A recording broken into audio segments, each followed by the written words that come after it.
ассалому алейкум бинандагони азиз, ба таваҷҷӯҳи шумо нашри муҳимтарин хабару гузоришҳои ҳафтаи сипари гашти истода дар барномаи иттилоотии ҳафтрӯзи кишвар манзури шумо мегардад. Дар студия Баҳром Ваҳобов ва тарҷумони имом ишора Барном Ҳусейнбоева. Дар оғоз бо шарҳикӯтои хабарҳо ошно гардед. аз шаҳри Хуҷанд 45 нафар зоирин барои адои ҳаҷ омодагӣ дида истоданд. корвони саломатӣ ба ҷамоати Унҷи рафт. барои сокинони ин минтақа машварату ташхиси ройгони тиббӣ пешниҳод гардид. намояндагони ҷумҳурии Тоҷикистон ба минтақаи тоҷикнишини ҷумҳурии Ӯзбекистон сафар карданд. аз 10 то 3 июн марҳилаи иловагии ба қайдгирии довталабон ба маркази миллии тестӣ тамдид карда шуд. дастрасӣ ба хизматрасониҳои ширкати АНТ барои сокинони шаҳри Исфара боз ҳам қулайтар гардид. таваҷҷӯҳ намоед ба шарҳи пурраи ин гузоришҳо. имрӯз шанбе 11 июни соли 2022 мелодӣ аст. соли равон аз шаҳри Хуҷанд 45 нафар барои адои маросими ҳаҷ мераванд. зеро пас аз 2 соли пандемияи COVID-19 дигарбора зиёрати Каъба ба зоирин иҷозат шуд. аммо он якчанд қоидаҳоро низ дорад, ки бояд ҳар як зоирин иҷро намоянд. яке аз онҳо ҳатман гирифтани ваксина бар зидди бемории COVID-19, инчунин синну соли сафаркунанда бояд то 65 соларо ташкил диҳад. муфассалтар дар ин бора гузориши аввалини барнома омода гардидааст. соли равон 45 нафар сокинони шаҳри Хуҷанд барои адои маросими ҳаҷ мераванд. дар ин бора Муҳсин Миркамолов, мудири бахши дин, танзими анъана ва ҷашну маросимҳо дар шаҳри Хуҷанд иттилоъ дод. гуфта шуд, ки дар ин рӯйхат нафароне мебошанд, ки ҳанӯз солҳои 2020-2021 номнавис гардида буданд.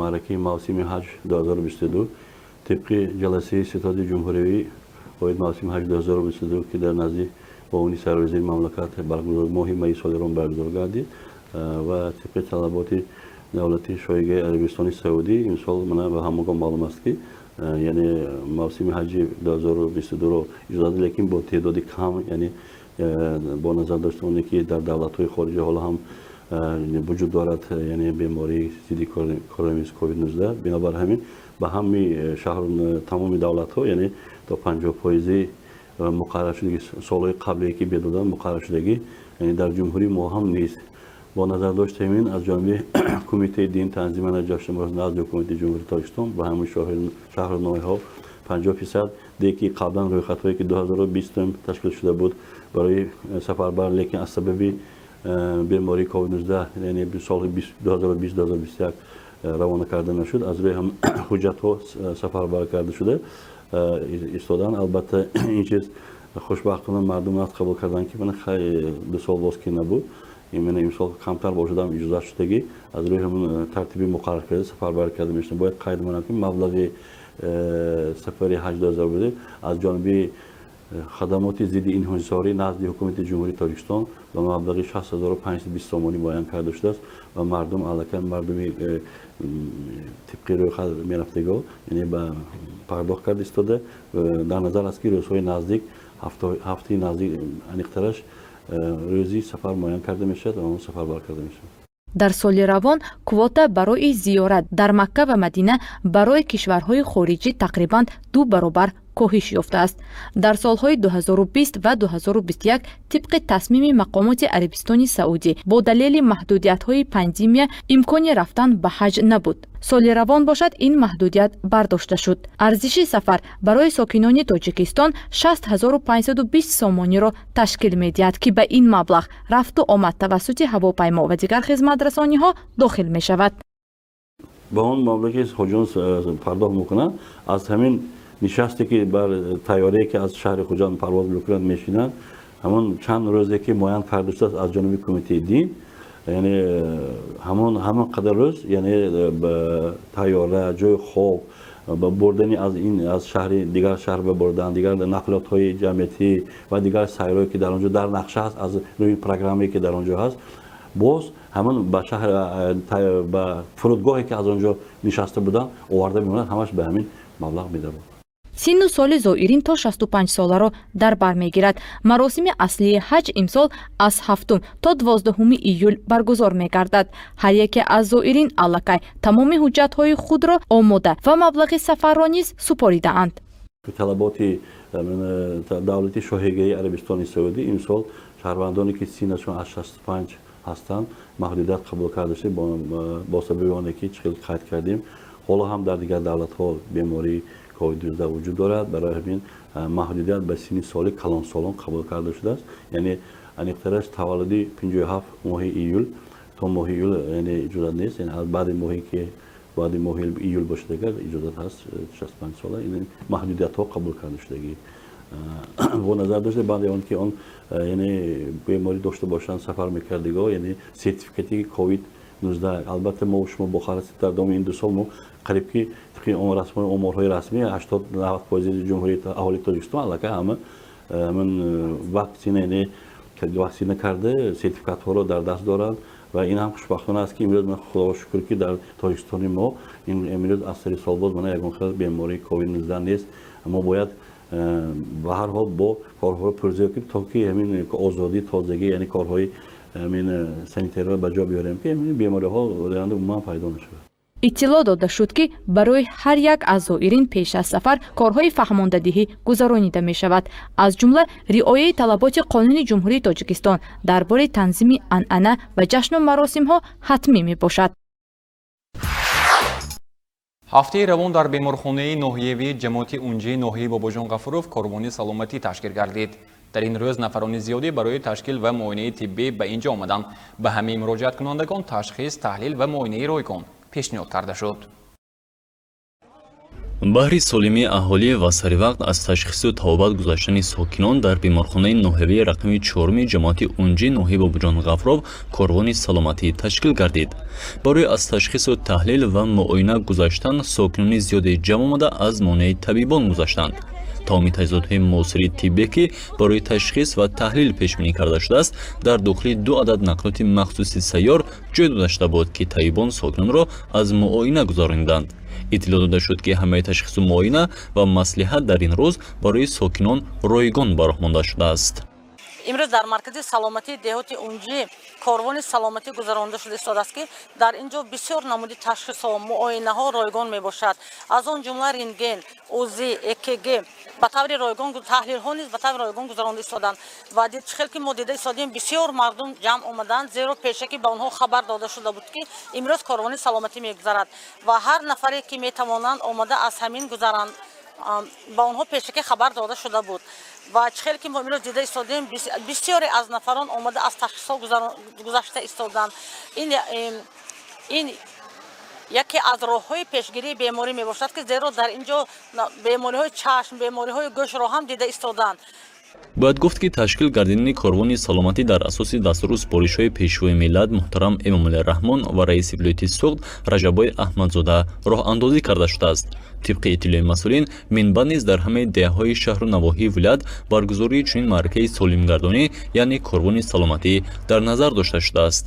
табибони соҳибтаҷриба дар ин рӯз бо истифода аз шароити мусоид ва таҷҳизоти муосири тиббӣ сокинонро аз ташхис гузаронида оиди беморӣ ва роҳҳои пешгирии он машварати ройгон доданд. сокинон низ аз чунин иқдом изҳори хушнудӣ намуда миннатдории худро барои ташкилкунандагон иброз намуданд.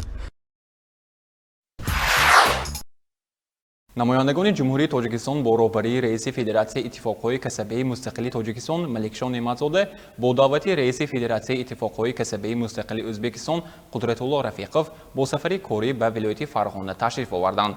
дар доираи сафари корӣ ҳайати тоҷикистон бо фаъолияти шӯрои иттифоқҳои касабии вилояти Фарғона аз наздик шинос шуда аз бахшҳои ибтидоии иттифоқҳои касаба дар коргоҳҳо аз ҷумла марказҳои ҳунармандон дар ноҳияи Риштон ва Марғилон дидан намуданд. ҳамкоронамон аз телевизиони сӯхи ҷумҳурии Ӯзбекистон мавзӯъро идома медиҳанд. дар соҳили дарёи сухи вилояти Фарғонаи ҷумҳурии Ӯзбекистон ки асосан тоҷикон зиндагӣ мекунанд дар асоси қарори президенти Ӯзбекистон аз ҷониби Федератсияи иттифоқҳои касабии Ӯзбекистон истироҳатгоҳи солимгардонии бачаҳо барпо карда шуд ки қимати лоиҳавии он наздик 30 миллиард сумро ташкил медиҳад. истироҳатгоҳ дорои ҳамаи қулайиҳо буда барои 200 нафар нигаронда шудааст ва ҷиҳати аҳамиятнокаш дар он аст ки дар маросими ба истифодасупории истироҳатгоҳ ҳайати ҳукуматӣ, аъзои парлумон, олимон, шоирон, рӯзноманигорон, роҳбарияти иттифоқҳои касаба, و صنعتکاران مردمی کشورهای ازبکستان و تاجیکستان شرکت ورزیدند. دلیگاسیون تاجیکستان تحت رهبری رئیس فدراسیون اتفاقهای کسبی مستقل تاجیکستان ملکشاه نعمتزاده و صنعتکار پسندیده مردم تاجیک و ازبک ارتیست خلقی سابق اتفاق شوروی جورابک مرادوف به ناحیه سوخ آمدند و آنها را در فرودگاه ناحیه معاون حاکم ولایت فرغانه جمشید حاتمов قبول کرد. مهمانان عالی قدر را مردم سعادتمند سوخ با مهر و محبت بی‌پایان و صمیمیت خاصه پیشواز گرفتند. تاجیک و ازبک بلند ترنا گرفت. خان خرین داشتی شیار از کولیده بیراق گرفت. پیشوای ملت تاجیکان پرزیدنت جمهوری تاجیکستان جناب علی محترم امامعلی رحمان با سفر رسمی به کشور دوست و برادر به جمهوری ازبکستان آمد و در یک سطح بلند پرزیدنت جمهوری تاجیکستان پیشوای ملت را پرزیدنت جمهوری ازبکستان شفقت میرمانویچ میرزیایف مثل یک برادر قرین و دوست عزیز قبول کرد و در یک سطح بلند چاره‌بینی های دایره سفر رسمی برگزار گردیدند و همگان میدونیم که در عرفه برگزاری این سفر رسمی ده ها چاره‌بینی های دیگه پیش بینی شده بودند. در آنجا عالمان به هم آمدند، صاحبکاران به هم آمدند، دایره های فرهنگی به هم آمدند، موافقت ها کردند و یک بسته خیلی خوبی حجت ها بر خاطر همکاری های من بعده و باز هم رشد این همکاری ها به امضا رسانده شد. حتی بیش از 70 حجت تنها بین صاحبکاران به امضا رسانده شد که نزدیکی 1 میلیارد دلار را در بر میگیرد. من میدونم که در یک 5 ساله‌ای که زیر رهبری این مرد شریف بود چقدر کشور برادری ازبکستان ما چقدر پیشرفت کرد، چقدر دستاوردها کرد و ما نیز در نوبت خود تاجیکستان عزیز در طول 30 سال صاحب استقلالی ما توانستیم که یک کشور نو بسازیم، چهره دولت سرزمین خیش دیگر کنیم، مردممون سطح صفت زندگیش بالا بریم، سطح کم بی‌زاتی را خیلی پایین بریم و امروز دیگر شهر دوشنبه پایتخت تاجیکستان شناخته نمی‌شود. یک شهر زمانوی با تمام طلبات جوابگو و سراپا گلپوش است. برای همین من افتخارمند هستم که امروز در این مکان هستم، در این مکان تاریخی سوخ باستانی. من باور دارم که امروز من چندین با دوستای دیگه میام و البته پیش از همه با پرزیدنت محترم جمهوری ازبکستان برای فضای فراهم آورده اظهار میnnadorgi میکنیم. البته این از همون سیاست خردمندانه دو رهبر برآمد، چون که رهبر دولتی ما پیشوای معظم ملت در همه جلسه های حکومت و جلسه های کاری همیشه تاکید میکند، همیشه دستور میداد که با دوستان و برادران ازبکستانی خود در سطح بلند همکاری را برآورید. دلیگاسیون تاجیکستان و ازبکستان به مرکز سالمگردانی بچه‌ها رفتند و به شرایط این مرکز از نزدیک شنا شدند. واقعا در مرکز مذکور برای نسل نورز همه شرایط فراهم آورده شده است. آثارخانه، میدان ورزشی، آمفی‌تئاتر، حوض، آشخانه، نقطه‌های استراحتی، خوابگاه زمانوی، صنفخانه‌های حاضر زمان مرکز سالمگردانی بچه‌ها به اختیار فرزندان خوشبخت زمان سپرده شد. وقتی وارد آثارخانه می‌شوید به عصرهای پیش از میلاد سیاحت می‌کنید، زیرا ناحیه سوخ تاریخی کهن دارد و طبق معلومات اولین باشیشگاه آدمان ابتدایی در حدود آسیای مرکزی این غار سلیغور ناحیه سوخ می باشد که به دوره اولی برنج راست می آید. من امروزها با غمخواری حکومت ازبکستان پیش از همه با راهبری پرزیدنت کشورمان محترم شوکت میرمانویچ میرزیایف در این دیار کوچک ما یعنی سوخ باستانی بینای کودکان خط افراخت. از این خاطر من از نام تمام جوانان سوخ زمین با پرزیدنت کشورمان محترم شوکت میرمانویچ میرزیایف منتداری‌مان را بیان میکنم. من امروز در محفل ما یکی از حافظ شناخته جمهوری تاجیکستان جورابک مرادوف حضور دارند. قدمشان مبارک باشد. بگذار همیشه دوستی خلقهای ما و خلقهای تاجیکستان و قرقیزستان ابدی باشد. تا توانی دوستان را گم مکن، دوستانی مهربان را گم مکن. در جهان بی دوست بودن مشکل است، مشکل آسان کن کسان را گم مکن. در چاره‌بینی فرهنگ فراغتی دلیگاسیون تاجیکستان شرکت ورزید و رئیس فدراسیون اتفاقهای کسبی مستقل تاجیکستان ملکشاه نعمتزاده به سخن برآمد ذکر نمود که مایه همبستگی ناگسستنی مردمان تاجیک و ازبک از قرنهای خیلی قدیم منشأ میگیرد و پیوسته تحکیم مییابد. سیاست خردمندانه دو راهبر عاقل و دوراندیش مساعدت کرد که در یک مدت کوتاه روابط به سطح خیلی بلند رسیده در همه ساحه‌ها همکاری متقابلا شدمند گسترشی تازه پیدا نماید.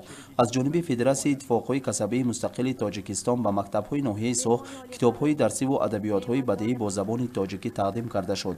استاد صنعت تاجیک جورابک مرادوف باشد توسط سرودهای دلانگیز خود به تدبیر فیض و تراوت دیگر بخشید و دل اشتراکداران چهاربینی را لبریز از شادی و فرح ساخت. جورابک مرادوف را امروز مردم تاجیک و ازبک همچون پل دوستی بین این دو قوم معظم اعتراف کردند و واقعا صنعتکار در سرودهایش بیشتر دوستیگری تاجیکان و ازبکان را که اساسگزارش مولانا جامی و حضرت نوایی می باشند ترنم می سازد.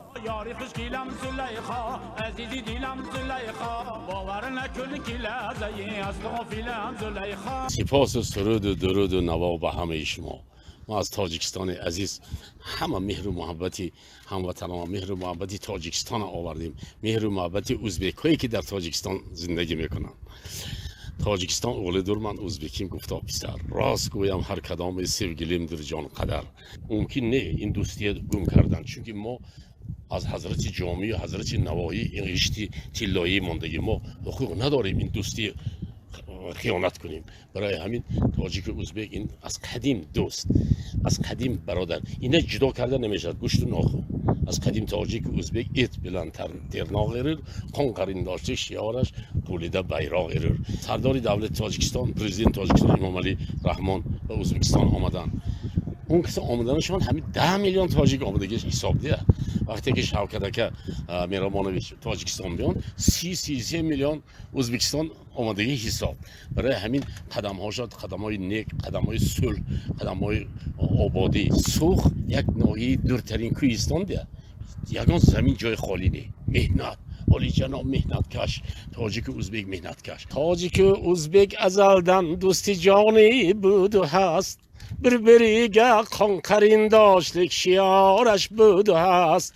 میتوان گفت که تشکیل این گونه چهاربینی و اشتراک دلگاسی تاجیکستان در آن برای رشد و گسترش مناسبت‌های دوستی و همجواری و به منفعت مردمان هر دو کشور نیکون نظر خواهد بود. در مراسم به استفاده سپاری مرکز سالمگردانی بچه‌ها به یک گروه مسئولانی که در آزمون از جانب فدراسیون اتفاقهای کسبی ازبکستان اعلان گشته شرکت ورزیده غالب شدند، مکافات‌های پولی و همچون تحفه پرزیدنت اتومبیل‌های استحصال ازبکستان در وضع متنتن تقدیم کرده شد. جهانگیر صابرов مشهور حسن از ناحیه سوخ ولایت فرغانه مخصوص برای شبکه تلویزیونی 7 ستاره جمهوری تاجیکستان. اون خط‌کنندگان مؤسسه‌های تعلیمی که در دوره اساسی به خطگیری به مرکز ملی تست خود را نامنویس کرده نتوانستند باز یک امکانیت فراهم آورده شد. آغازاً از سنه 10 تا 3 ایون مرحله ایلاوگی به خطگیری داوطلبان به مرکز ملی تست آغاز می شود. اکنون خواهشمندان امکان دارند خود را در مرکزی به خطگیری در شهر خوجند و شهر پنجکین نامنویس نموده در امتحانات داخل شوی اشتراک نمایند. از سنه 10 تا 3 ایون مرحله ایلاوگی به خطگیری داوطلبان به مرکز ملی تستی تمدید کرده شد. اکنون خواهشمندانی که در امتحانات مرکزانه داخل شوی با مسائل تعلیمی تحصیلات میانه و عالی کسبی جمهوری تاجیکستان در سال 2022 که خود را در مرحله اساسی به خطگیری نامنویس کرده نتوانستند میتوانند در مرحله ایلاوگی اشتراک نمایند. برای از قید گذشتن داوطلبان را ضرور است که خود را در مرکزهای به خطگیری که در شهر خوجند و پنجکین تشکیل کرده شده است با پیشنهاد نمودن حجت‌ها خود را نامنویس کنند. تاکید نمودن به مرکز که وابسته به خواهش و درخواست زیادی خواهشمندان که در دوره اساسی نتوانستند از قید گذرند، مرکز ملی تست نزد پرزیدنت جمهوری تاجیکستان سال جاری باری اول در مرکزهای مأموری ولایت‌ها یعنی که منطقه‌ها نیز نقطه‌های به قیدگیری را جهتی از قید گذراندن داوطلبان تشکیل نمود که نقطه‌های مذکور از سنه 10 ایون به کار آغاز می‌کنند. در ولایت سوم ما تنها در شهر خوجند یک مرکز نقطه به قیدگیری تشکیل نمودیم که در شهر خوجند یک نقطه به قیدگیری و همچنین در شهر پنجکین یک نقطه به قیدگیری تشکیل نمودیم. نقطه به قیدگیری مذکور همه خواهشمندان و بسته از آنکه آن داوطلبان مثال با سبب عذرناک نتوانستند از قید گذرانی یا که به سبب عذرناک امکان دارند که در امتحان‌های مرکزانه داخل شوی در برابر از قید گذشتن در نقطه به قیدگیری که در بالا نامبر کردیم حاضر شوند و از قید گذرند. тавре иттилоъ дода шуд дар давраи асосии бақатгирӣ беш аз 21 000 довталаб аз вилояти Соғд худро дар маркази миллии тестӣ номнавис намуданд. бо зиёд будани талабот ва сабабҳои дигар ки шумораи зиёди нафарон имконияти аз қайд гузаштанро надоштанд, марҳилаи иловагӣ ташкил гардид. тибқи иттилои масъулин ҳоло дар маркази миллии тестӣ тақсимоти даъватномаҳо идома дорад. даъватномаҳои давталабон ба масоили таълимӣ ва марказҳои бақайтгирии шаҳру ноҳияҳои вилоят равона карда шудааст ки давталабон метавонанд аз он ҷо даъватномаашонро ба даст оранд. таъкид намудан ба маврид аст ки аллакай имрӯзҳо яке аз марҳилаҳои дигари марҳилаи баъдие ки баъд аз бақайтгирӣ бояд тибқи тартибот сурат гирад, ин тақсими даъватномаҳо мебошад ки аллакай даъватномаи он нафар довталабоне ки аз қайд гузашта буданд ба мактабҳо, яъне ки ба он ҷойҳое ки онҳо нишон дода буданд, бештар даъватномаҳоро мо ба муассисаҳои таҳсилоти миёнае ки хонандагон дар он ҷо таҳсил мекунанд ирсол намудем. хаткунандагон ёки хоҳишмандон метавонанд ки даъватномаашонро аз муассисаҳои таълимии хеш дастрас кунанд. ҳамчунин барои он нафароне ки даъватномаашон дастрас нашуд, имкон доранд ки аз кабинети инфиродии худ даъватномаашон нусхаи электронияшро ки боргирӣ намуда, чоп намуда истифода кунанд. барои дар сатҳи баланд баргузор намудани раванди имтиҳонсупорӣ ва шаффоф гузаштани он ҳоло марҳилаи ҷалби кормандони муваққатӣ идома дорад. барои ин кор омӯзгорони муассисаҳои таълимӣ ҷалб карда шуданд ки ҳоло махсусиятҳои кори маркази миллии тестиро аз худ намуда дар раванди имтиҳонсупорӣ иштирок мекунанд. ҷиҳати омода намудани мутахассисон, яъне кормандоне ки дар давраи имтиҳон аз он довталабоне ки аз қайд гузаштану дар имтиҳон иштирок кардан мехоҳанд, мо корманд интихоб намуда истодаем ва дар худи вилояти Соғд соли ҷорӣ мо 11 маркази имтиҳонӣ ба нақша гирифтем. гурӯҳи кори аллакай омада марказҳои имтиҳониро арзёбӣ намуда, вобаста ба баргузории имтиҳонҳо мо марказҳои имтиҳониро пурра омода намудем. аз ҷумла дар шаҳри Панҷакент, дар шаҳри Конибодом, шаҳри Истаравшан, ноҳияи Бобоҷон Ғафуров ва дар шаҳри Хуҷанд дар умум 11 маркази имтиҳонӣ ташкил карда мешавад ва дар 11 маркази имтиҳонӣ мо бояд зиёда аз 550 нафар кормандони муваққатиро ҳам ба ҳайзи роҳбари маркази имтиҳонӣ, ёвари роҳбари маркази имтиҳонӣ, маъмури калони имтиҳон, маъмури имтиҳон ва ҳамчунин ба қайдгирандаи маркази имтиҳонӣ ба кор ҷалб кунем ва аллакай дар шурӯъ аз санаи 6 июн дар 4 шаҳру ноҳия аллакай бо иштироки намояндагони маркази миллии тестӣ назди президенти ҷумҳурии Tojikiston озмун вобаста ба интихоби кормандон рафта истодааст. марҳилаи иловагии ба қайдгирии давталабон барои иштирок дар имтиҳонҳои марказонадаи дохилшавӣ ки тибқи нақшаи қаблӣ танҳо дар шаҳри Душанбе бояд гузаронда мешуд, бори аввал аст ки дар минтақаҳо низ бароҳмонда шуд. дар вилояти Соғд 2 маркази ба қайдгирӣ ба кори худ шурӯъ мекунад ки он дар шаҳри Панҷакент ва Хуҷанд мебошад. имконияти дигаре ки пешниҳод карда шудааст, давталабоне ки дар марҳилаи иловагии ба қайдгирӣ аз санаи 10 то 30 июн худро номнавис мекунанду боз интихобҳои аввалии худро ивоз кардан мехоҳанд, имкон доранд барои ин кор худро аз нав сабти ном кунанд. аз нав ба қайдгирии чунин давталабон ҳамзон бо марҳилаи иловагии ба қайдгирӣ ба роҳ монда мешавад ва чунин давталабон ба нуқтаи ба қайдгирӣ бояд муроҷиат кунанд ки худро қаблан дар он номнавис карда буданд. дастрасӣ ба хизматрасониҳои ширкати АНТ барои сокинони шаҳри Исфара боз ҳам қулайтар гардид. зеро дар шаҳр маркази хизматрасонии ширкати телевизионии АНТ ифтитоҳ гардид. дар маркази нави хизматрасонии ширкати АНТ шароити хубу замонавӣ барои муштариён фароҳам оварда шудааст. муфассалтар гузориши навбатии барнома идома бахши ин мавзӯъ. дастрасӣ ба хизматрасониҳои ширкати АНТ барои сокинони шаҳри Исфара боз ҳам қулайтар гардид, зеро дар ин ҷо маркази хизматрасонии ширкати телевизионии АНТ ифтитоҳ гардид. дар маросими кушодашавии маркази нави хизматрасонии масъулини ширкат, намояндагони мақомоти иҷроии ҳокимияти давлатии шаҳри Исфара, шарикону муштариёни фаъоли ширкат иштирок намуданд. дар суханронии худ директори ширкати мазкур оид ба ҳазорон муштариёни фаъол ки тӯли зиёда аз 18 сол инҷониб хизматрасониҳои босифат расонида шудааст, қайд намуд. баҳри сарфакории муштариён ҳанӯз аз ҷониби ширкат таҷҳизотҳои телевизионӣ ба истифодабарӣ дода шуда, онҳо ройгон таъмиру иваз карда мешаванд ва инчунин хизматрасонии устоҳои ширкат низ ройгон мебошад. чанде пеш ширкат шумораи шабакаҳоро ба 180 адад расонида рӯйхати шабакаҳоро гуногун ва шавқовар намуд. мо саъю кӯшиш дорем ки ки шумораи марказҳои хизматрасонӣ дар ҳамаи шаҳру ноҳияҳо зиёд намуда сифатҳои хизматрасониро боз ҳам баланд бардорем. ҷамъияти дорои масъулияташ маҳдуди асри нави телевизион яъне АНТ аз соли 2004 ба фаъолият шурӯъ намуда яке аз аввалин ширкатҳои ватании мавҷию ноқилӣ дар ҷумҳурии Тоҷикистон мебошад ки фаъолона хизматрасонии телевизионии рақамиро дар вилояти Суғд пешниҳод менамояд. ин аст ки аз хизматрасониҳои ширкати мазкур сокинони шаҳри Исфара низ истифода менамоянд. чуноне ки дида истодед имрӯз дар шаҳри Исфара маркази хизматрасонии ширкати АНТ ба фаъолият шурӯъ мекунад ва ман боварӣ дорам ки ин марказ барои муштариёни худ барои сокинони шаҳру деҳоти Исфара хизматнокии сатҳи баландро ба иҷро мерасонад. дар маркази нави хизматрасонии ширкати АНТ шароити хубу замонавӣ барои муштариён фароҳам оварда шудааст. айни замон тавассути шабакаи ширкат 180 шабакаҳои телевизионӣ пахш мешавад. пахши шабакаҳои телевизионӣ бо сифати Full HD амалӣ мегардад. бастаи шабакаҳо ба ҳар таб ва синну сол пешбинӣ шудаанд. дар ифтитоҳи маркази нави хизматрасонии ширкат чанде аз муштариёни фаъол изҳори хушнудӣ намуданд. من به این شرکت تلویزیون ANT بسیار می‌نادر هستم که چند سالی است که ما همکاری میکنیم. من امروز با من فیلیالی نو شده شد. ما با کاری ما آسان شد. ما نزدی فیلیال می‌بریم همکاری ما دوام میدیم. айни замон мавҷи телевизионии ширкати АНТ қисми зиёди шаҳру ноҳияҳои вилояти Суғдро фаро мегирад. барои муштариён 7 маркази хизматрасонӣ амал мекунад. аз оғози сол 3 маркази хизматрасонии нави ширкат ифтитоҳ гардид.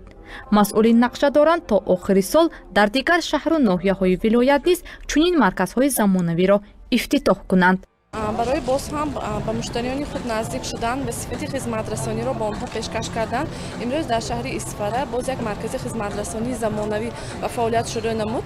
умедворем ки бо баробари кушодашавии ин марказ миқдори муштариёнамон дар шаҳри Исфара боз зиёд шуда онҳо аз хизматрасониҳои мо баҳраманд мекарданд.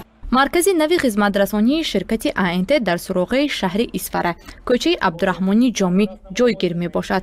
хизматрасонии он ҳамарӯза барои муштариён ба роҳ монда шудааст.